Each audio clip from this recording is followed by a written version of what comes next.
Last time we talked about Gigantopithecus blackie and how they may be a relic population that has survived and become the modern day Sasquatch or Bigfoot that roams North America.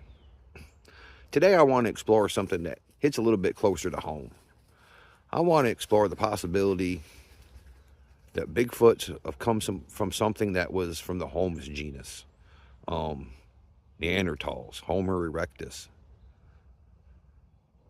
And you just consider the possibility.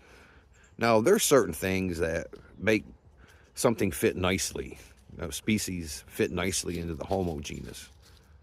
And that is a large brain capacity, which allows for abstract thought. Most of the things in the genus Homo have created art. They wear clothing. They have speech. They have not only mastered tool use, but the use of weapons like atlatls and spears and bows and arrows. All things that Bigfoot really isn't known to do. So, is it possible that a Bigfoot is one of those? It's highly unlikely. But let's take a few minutes anyway and discuss it and see what we come up with. Because you never know what we might find if we just keep talking and explore the possibility.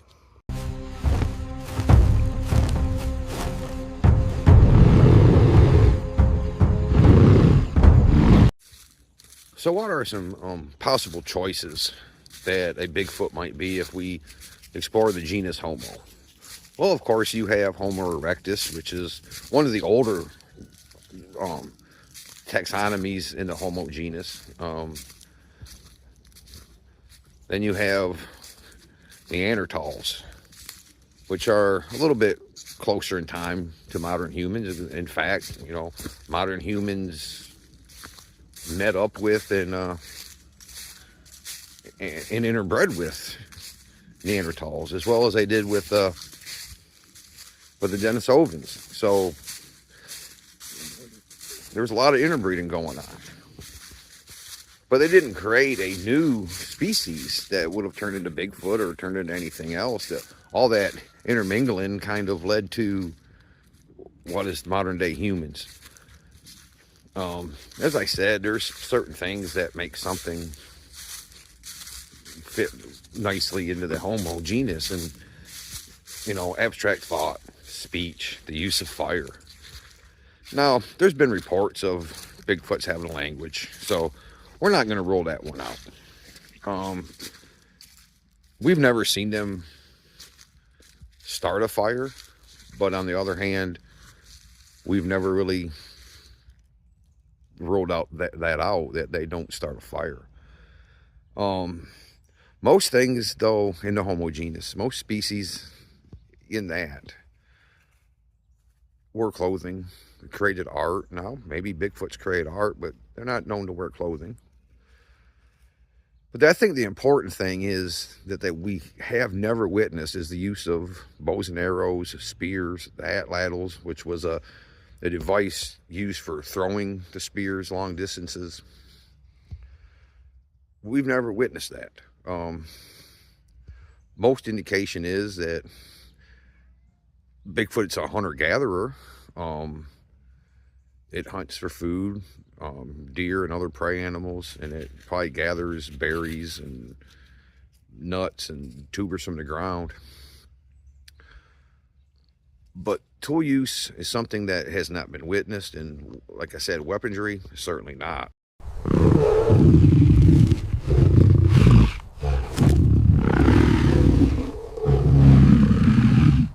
Another thing that the Homo genus is known for is being a mammal, being covered in hair, but not the thick hair that other animals are, like a gorilla would be, and like Bigfoots tend to be. So I think that's another thing that kind of rules out, Bigfoot being something from the Homo genus.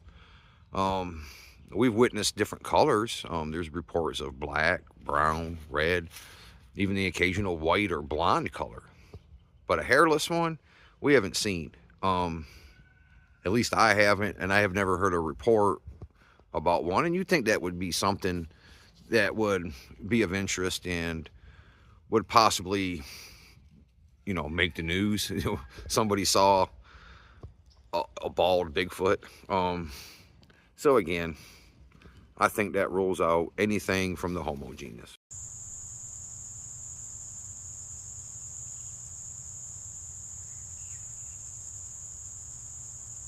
Speaking of being bald, I think that's another thing that falls under the Homo genus. There seems to be a whole lot of us running around that don't have any hair on the top of our heads. So, and possibly Bigfoots get that too, but I know I got it, and I'm a Homo sapien. So do I think it's possible that Bigfoots are from the Homo genus? No, I don't.